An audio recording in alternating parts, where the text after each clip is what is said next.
So we just did a brief tour of the house, but there's all this shit in the drum room and I haven't sorted through it, but it would be cool to talk about some of it, I guess, and see what we got.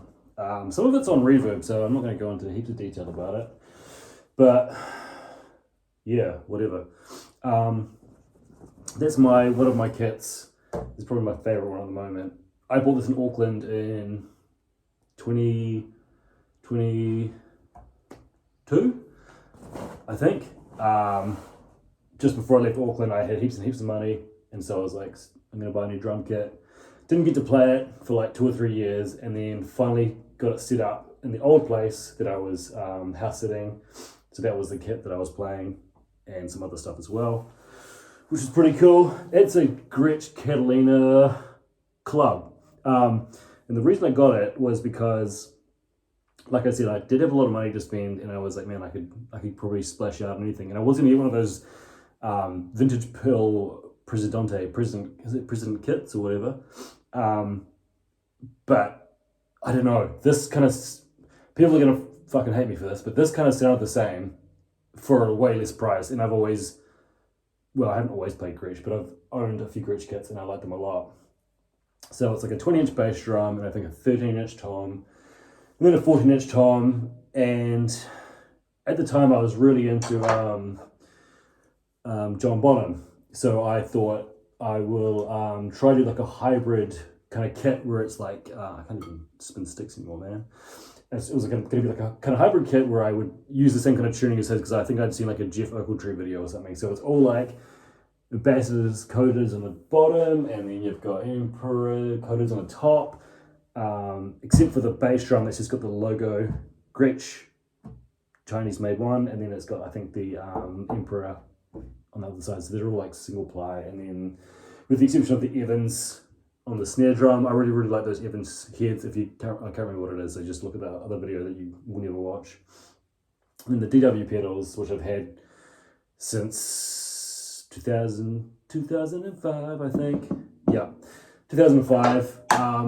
With the current setup being, I was just going through all my stuff and just like trying everything out and just seeing what works and what doesn't, and just what's fun to play with. So at the moment, yeah, it's like the Paiste 15-inch big beat hi-hats, and then the 17-inch K custom dark crash, and then the Sound Creation bell ride, and then the thin dark crash. But anyway, talk about that stuff later. It's all good. We'll just look through stuff today, and then we will do some more playing at some point. We'll like compare and test cymbals, because I was planning to do that in my other videos, but there were only so many hours in the day, and there's only so much time to kind of play it. So now that I have a little bit more time and I have my own place, I can do what I want.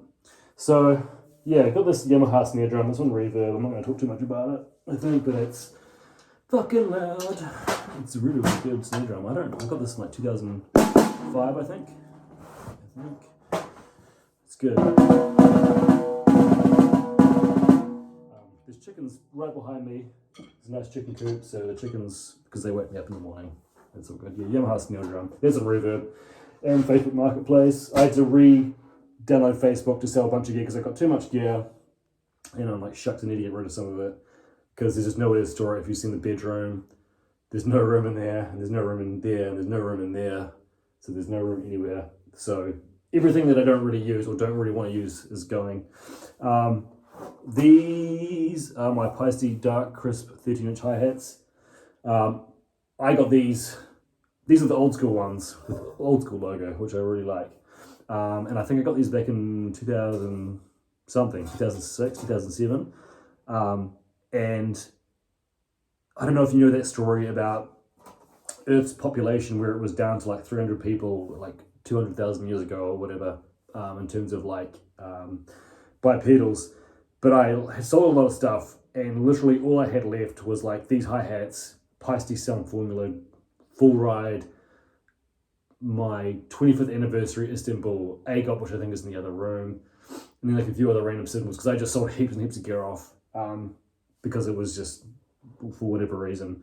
But I had these, and like these have been in storage. A lot of this shit has been in storage forever, and so I finally got to play it, and I love these hi-hats. I want to get 14, so I might sell these. But I always, this is my second pair of dark crisp hi-hats. I had a 13-inch, exactly the same pair as this, brand new when I was at university, and like a dumbass I sold them, and then I had to rebuy them again, but I bought these secondhand. In this little bag here, got this sweet little firecracker. If you follow an Instagram page called Ian Hits Drums, and there's another couple of guys, they play a lot of these snare drums, and I was like, really like the stuff that they do. They do a lot of like drum and bass and garage stuff. So I thought, shucks, I would like to get one of these. And I bought this, I want to say last year during Boxing Day sales. Haven't played it, it's just been in this dumb pack and save bag. So I'll probably check it on the kit at some point, and probably we'll do a dumb video, and some people will like it and some people will not. A lot of people will ask questions, and I'll just say refer to video, and there's like a dead spider in here. Sorry for your loss. Rip, rest in peace. There's another thing that I bought that I'd never use, because a lot of the stuff I buy and I just never use it because it goes into storage, was my the Unbeatable Vic Firth Beaters Sound bass drum beater. I'll probably check that on sometime this week, I think. Take out the DW5000. Where to go from there? So, yeah, we got a copy of Morbius, we got a copy of Morbius, and another copy of Morbius. So you gotta always have Morbius. So, yeah, this motherfucker is on Trade Me. Correction, not Trade Me, on Reverb at the moment. I'm not going to talk too much about it. I really don't want to sell it, but I will just never ever use it. It's got, you have no purpose, so it's going to go somewhere, and we'll see what happens with that. Someone wants to buy it, some Reverb. It's a great cymbal. I'm not going to play it now, but I do need to record a sound file of it at some point. I've never seen a HH Mini Bell 22-inch. It's very, very rare to see them, so yeah, sad to go. I'll probably regret it straight away as soon as I get rid of it. And it can just sit there. There's a lot of shit in here, by the way. I'll try to get through most of it. These are my 16-inch hi-hats, also on Reverb at the moment. Check out my drum shop. So these are actually, like, I think marching band cymbals, if you see on that. With the bottom one being brilliant finish and the top one being natural finish. This has suspended written on it, and it's the old school like 90s Sabian logo font, whereas this is like kind of the more 2000 plus ish. I don't know if these are a pair or not, but I got them and I use them as hi-hats forever, maybe like a month, and they're real cool. They're like Steve Jordan-y kind of, like maybe like old K kind of sounding hi-hats. But yeah, I don't really use them, so they gotta go. I went through a phase of like, I want to have a size of every pair of hi-hats, starting from 10s, 10-inch, and going up to like whatever 20-inch. I think the highest I got to was 16-inch. So sucks to be me. These I never play. These are my Istanbul Mehmet regular traditional hi-hats. I don't know where I think I got these in 2017 on Trade Me. The guy I bought them off sold them for like some price and just randomly dropped them off before I even paid them. And then the cash went through a few days later. Really nice jazz hats, but I can't use them for anything else, so they don't sit on the kit. I actually played them for I think the first time when I moved in here last week. I was going through the Philly Joe Jonas solo book. Oh, cool, let's play them for a laugh. We got my gong. Oh yeah, my gong's over there. This is my 6-inch accent gong. Got this when I was in Florida. I've done videos on all these. 9-inch. This is also nice. I like this one because it's got the old school like large Paiste logo on the back and the white, and this is on the side as well. So yeah, really nice gong. I used to have them hanging in my room, but I don't think I'll hang them up anymore. And then there's my tiger gong, which again I had. This is what, a 12.5-inch. I have a video done on this as well. Gong Madness, I think it's called. This is really nice. It came with a beater, a gong beater, if that's what you call it, the technical term. So definitely use that as a reverb. I usually use it for reverb. Man, where am I going to put it this time? Maybe I'll just put stuff as it goes. Because the problem is when I had stuff meticulously arranged and then I had to rearrange it and then rearrange it again. So we'll figure it out as we go along. This is on reverb. This is my Carl Allen. I got this, I think I got this on Cymbalholics back in the early Cymbalholics days. I think this is one of the first cymbals I bought of Cymbalholics, or maybe not. This is also a really nice cymbal. It's just a mini bell ride. And this is everyone's gonna fucking laugh at me, but I refer to it more as like a flat ride than a mini bell, because despite the fact that it has the bell, it sounds more like a flat ride to me. It always has. I don't know how it will translate over camera.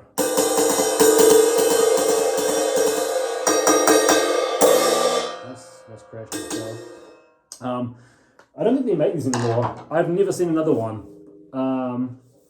The only time I've seen one is on Hazel Should, and it had rivets installed in it, and I didn't like that. But I've owned this for like nearly 20 years. I did actually message Jerry and say, hey, do you want to buy it? Because I knew he really liked that. And he's like, shucks, no, I'm all good, man. But he told me, he's like, man, I love those cymbals, but I'm all good. And I was like, yeah, bastard. So that's on reverb. It's a pretty good deal. I'm going to do a video on EAKs because I love EAKs. I've got a few EAKs in there and a few in this EAK in here. I was real weird about EAKs because my old flat had real shit acoustics and I'm real shit at playing the drums. So when I played it, I was like, oh, it's not like that. And then in this room, I can't remember what sticks I was using, but this sounded really nice. It's a really nice jazz cymbal, and I love the EAK logo, as you can see. It's probably going to be backwards, but this is a fantastic cymbal.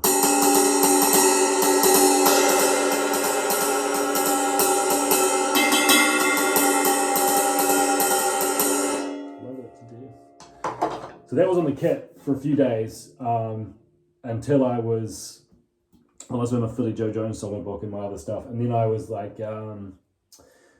doing some like Led Zeppelin shit, like trying to like learn how to do fills again. So I kind of wanted a more staccato ride, and that's a really good ride for practicing your jazz ride patterns because it doesn't have the wash; it's just all stick, so you can actually really hear it, and you can hear okay, that sounds all good or not all good in terms of your ride playing. These are my Samacha hi-hats. I went through a phase back when I was living in Auckland. Sorry, excuse me, before I went for a run before as well. So whenever you can tell when I've been for a run because I always like am a bit like sniffing and stuff because I try to do VO2 max in my, you get the taste of blood in your mouth and you're just like, but yeah, that's me. These are my Samachas, yeah. I went through a phase when I was living in Auckland where I kind of rediscovered Istanbul Mehmet when the Tony Williams reissue cymbals came out, which I'll talk about in another video.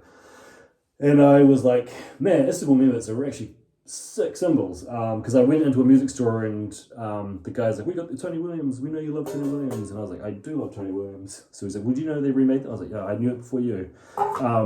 And so while I was waiting for them to package them up, I was trying out the traditional rides. And boy, they're so good. I probably prefer the Mehmets now to the AGOPs. I'm not saying the AGOPs are bad, and not that my opinion matters, because my opinion is shit. But, yeah, I went through a massive phase where I just was buying all Istanbul Mehmet. And I would like to do a demo of all my hi-hats at some point, but it's hard enough to record and play a ride cymbal. When you're me, it's going to be virtually impossible to play hi-hats and record. So I'll set something up now that I've got the time. Oh yeah, my cymbal craftsman cymbal. I think I've already talked about this already. This cymbal rocks my world. It's so good. It's a crash ride.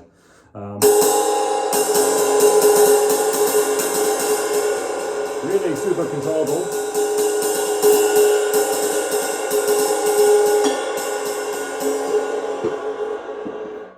I think I got this for my birthday because I was like, I tried to treat myself to a nice cymbal every birthday, and I was like, shucks, I'll get this. And then I got this, and then the 400th anniversary cymbals from Zildjian got announced, and I had to buy two of them.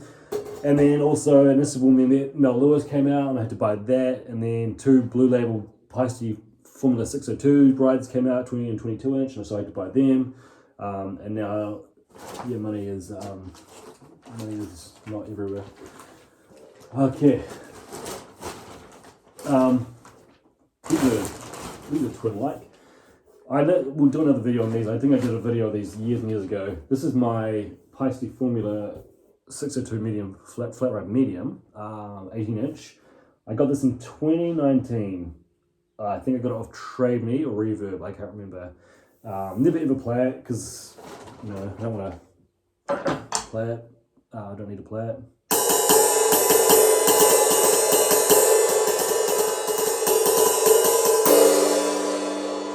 She's a nice cymbal. And then I guess its cousin is the Chick Corea royalty ride from Sabian. When Chick Corea died, I got this. He didn't die because I bought this. This came out. And I was like, man, I love Chick Corea. And then I got the cymbal. And I think he died when it came out or roughly around the time. But it's supposed to be essentially a copy of the Now He Sings, Now He Sobs 602 flat ride that Rizzle Haynes played. Let's get that point.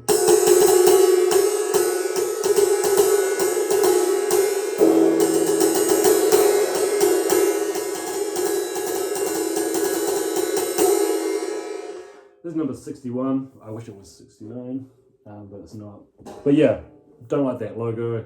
Sue me, I don't care. I'm not a fan of it.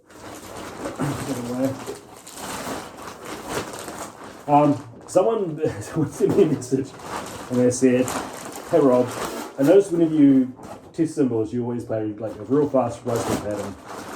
And I think it's because in my mind, I'm like, I'm taking too long to talk or I'm taking too long to get through stuff. So I always just play like a real fast ride pattern because I think in my head I'm like, this will just get done a lot faster, which is just dumb, but that's how my brain works. This is my Zildjian gong, pass.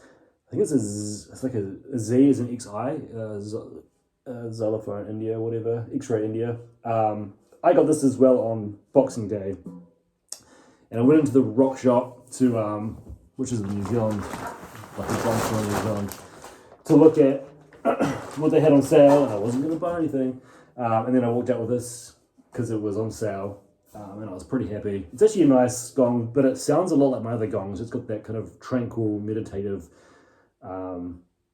sound, which is quite different to, well, not different at all, but they had a second gong there as well. I was in there for like an hour, going between the gongs. I'll actually use this beater on it and see if I can get a gong sound out of it. And the other gong sounded a lot different by comparison, but for some reason I just gravitate towards these kind of gongs, so let's see if we can.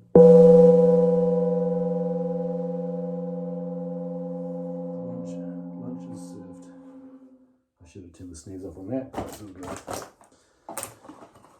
Back you go. And believe it or not, there's even more shit in the other room. So you can go here. We'll find a place for all of you. Oh yeah, cool, nice. This is my. I love. If you know anything about me, you know that I love pre-split Istanbuls. This is my pre-split Istanbul light ride. I bought it off Reverb, and I love it. And I got another one as well from. I think I got it from Purple Cord. And I got a slight discount on the other one because I noticed it was a crack in the photo, I think, and they said, oh shucks, we didn't realize that, so you can have a discount. And I was like, cool, well, I'll just buy them both because in my brain, I'll never see it again.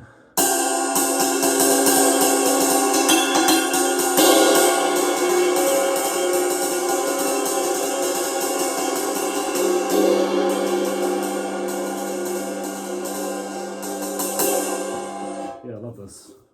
Love this about this. I really enjoy pre-split cymbals. I think like they're such I was gonna say like underrated cymbals. I don't think they're underrated. I just think people don't give as many shits as they should about them. There's a receipt here.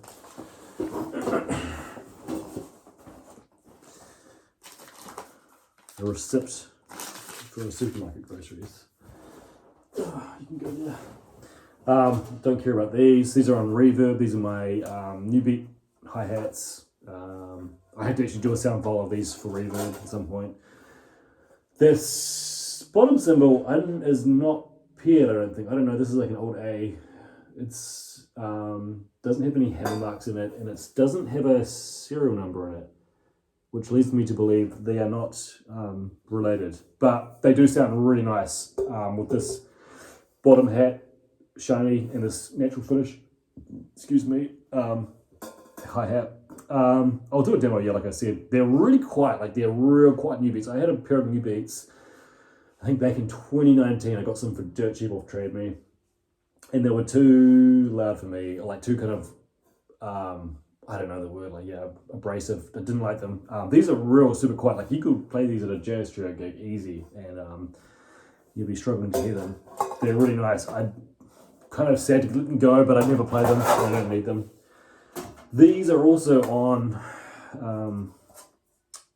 reverb. Yeah, these are my Combo Chris hi-hats.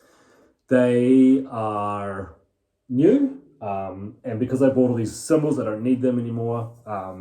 So they're going. I would never play these. I have like an auxiliary hat stand, but I'll just never use it. But they're really nice. Like I've played them, as you can see, there's a bit of stick mark on there. And I really dig the horsey. I don't know how many hands the horse is, the rhythmatist one, but it's pretty sick dope. So those are on reverb. Hopefully they'll get snatched up, or I'll just chuck it away. Yep, actually that'll put it there. Yeah, this is going to be a Canadian K. What to say about this Canadian K? This will go on with drum kit, I think, sometime in the next few days. I have a whole set of Canadian Ks, so I've got hi-hats, 18-inch crash, 20-inch ride, 22-inch ride. I think I've got two 20-inch rides. I do like Canadian Ks quite a lot. They're freaking heavy.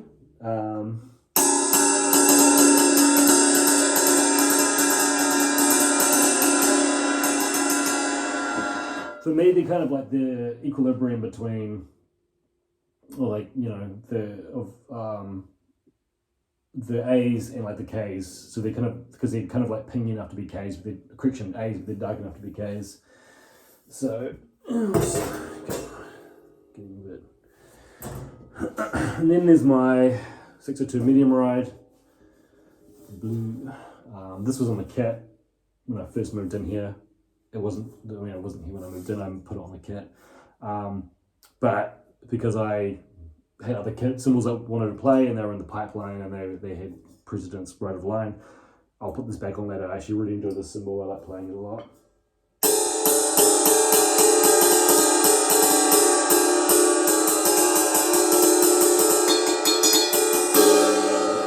It's so beautiful. So let's just talk and put some of those back.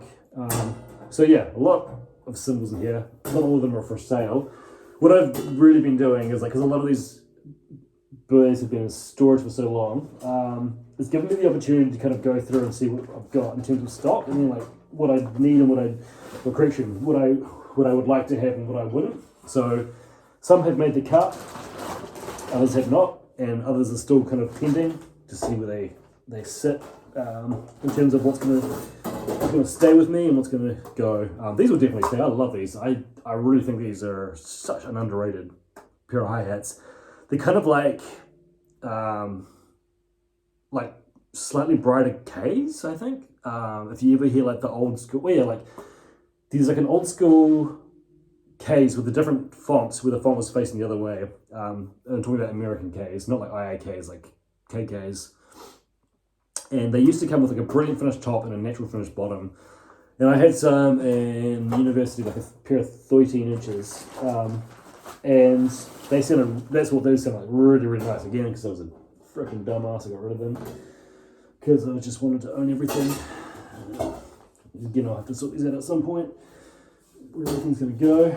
But that's cool. And yeah, everything in the other room is still kind of boxed up or still packed up, so I don't know what's in what and where's where going doing who's what. So I need to figure that out at some point, which would be really nice to do. I'm pretty sure we're nearly at the end because I know that this side is a bit less. So this is on reverb. Again, I bought this very recently, and And when I got the Cymbal craftsman cymbals and the other ones, I was like, shucks, I don't need this. This is a really nice cymbal as well. I never really got to play an Omni until I got this.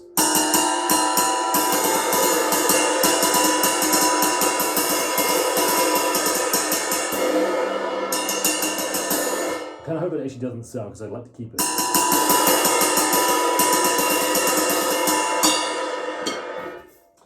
And it's a great cymbal. It's an Omni. What else do you need? Who else but Omni? Where can I stick you in there? So now for the bag. Cool. Love these.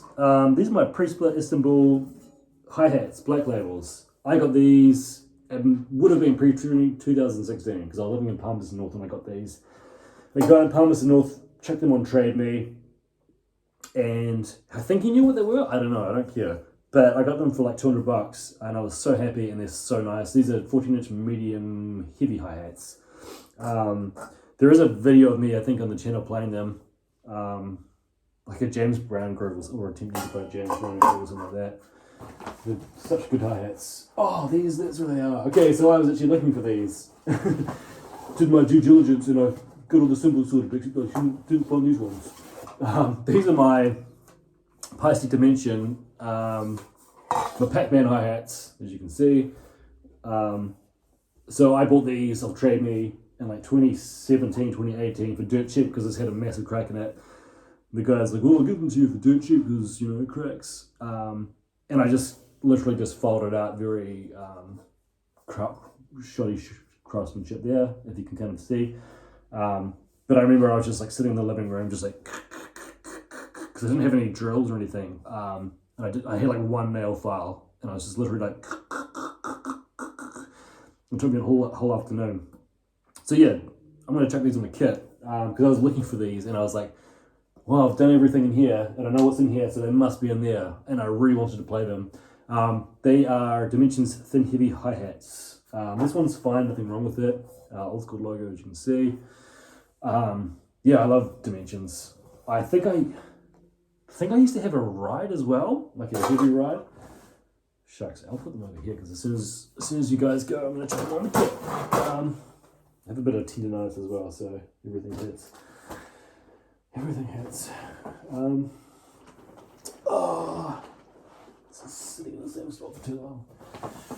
Oh yeah, this is my David Garibaldi Soulside ride. If you watch one of the other dumb Fireside chats, I talked about how I went into the rock shop, the New Zealand drum shop when I was living in Auckland, and I was like, saw that this had come out. Weird, this is number 60 because my other one's 61, my Royal Rider 61. Anyway, shut up. I was like, yo, I love David Garibaldi. I'm going to buy the Soulside ride because this is like a special limited edition. Probably signed by him, probably not. And went to the store, tried it, and I was like, ugh, I don't actually like that ride. And there's nothing against it. It was probably the acoustics. Very, very heavily hand-hammered. I don't know if you can see, with no lathing. It was kind of, I guess, like brushed or something.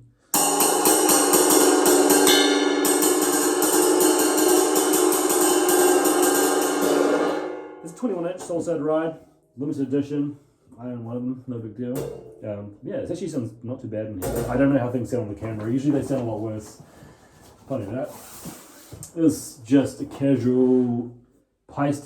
This is a 20-inch. That'll be a 20-inch. Paiste 602 20-inch medium. Oh, it's got 20 inch on the back. Cool, thanks. I don't remember buying this. I remember having it, always having it. I don't remember getting it. So, yeah. This will keep though.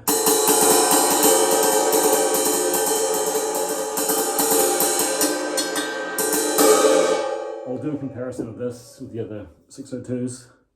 Because I have a lot of 602s. 602s were the ones were the Pokemon that I was like, I want to catch them all. And I got a whole set of 602s. Just like a base set, so like a hi-hats, crash ride, China. Lots of crashes, lots of rides. There's probably going to be more 602s in here. I can see them on. Don't run away, I can see you. Yeah. This is my, oh yeah, I told this story before. Shut up. I told this story before. This is the 22-inch thin that I got off, it's got a serial number on it. It has a serial number on it too. Trained me, and I've always told the story about this, how the guy who's chucked it on, and it was literally just a picture like this, and I could see it straight away, and I knew it because of the hammering. He had no close up, so I couldn't see anything. But I was like, damn, I know what that is. And I ended up being the only bidder and got it. I can't remember, something stupid like $100 or something, or like $80. And I was just like, had that thought of like, someone's going to bid on it at the last minute because they're gonna figure it out what it is. And no one did, so I got it. And this is a really nice cymbal. This is like a crash, but it also works well as a ride.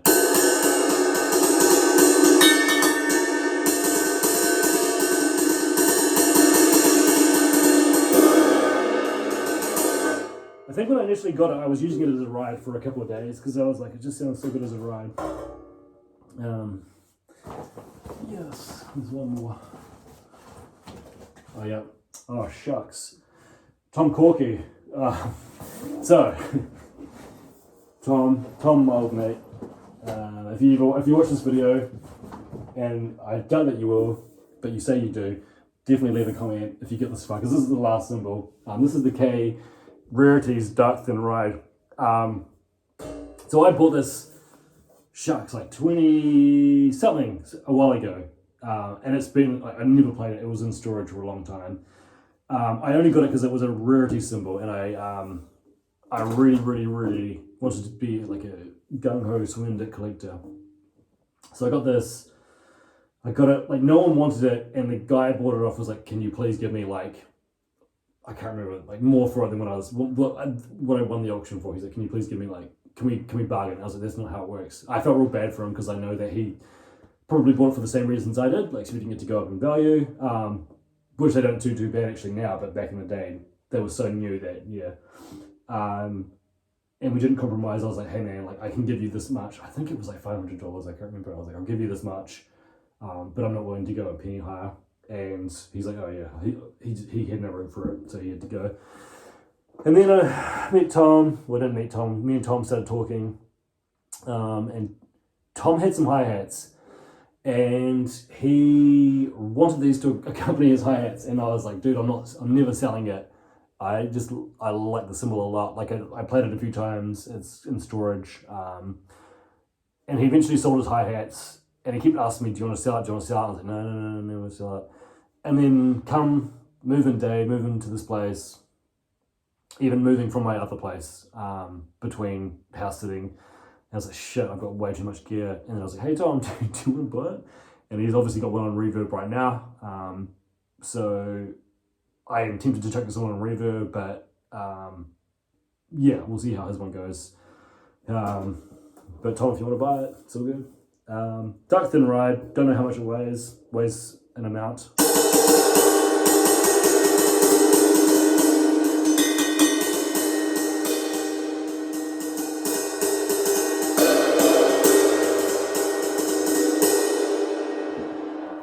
Yeah, nice cymbal.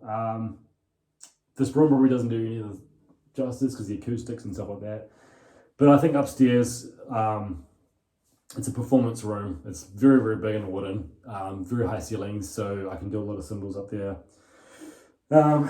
Yeah, so this will probably go on reverb at some point. I'll probably wait for Tom's to sell because yeah. But that's it. That's all I wanted to talk about really, just cymbals and stuff. And there's more in the other room that I'll bust out at some point. To have a look at, and the snare drums as well. So I'll look to do some hi-hats and some snare drums, some actual proper playing once my tendonitis flares down and all that good shit. So yeah, that's really it. That's all I wanted to talk about. I'll probably just end it there if I can make my way over.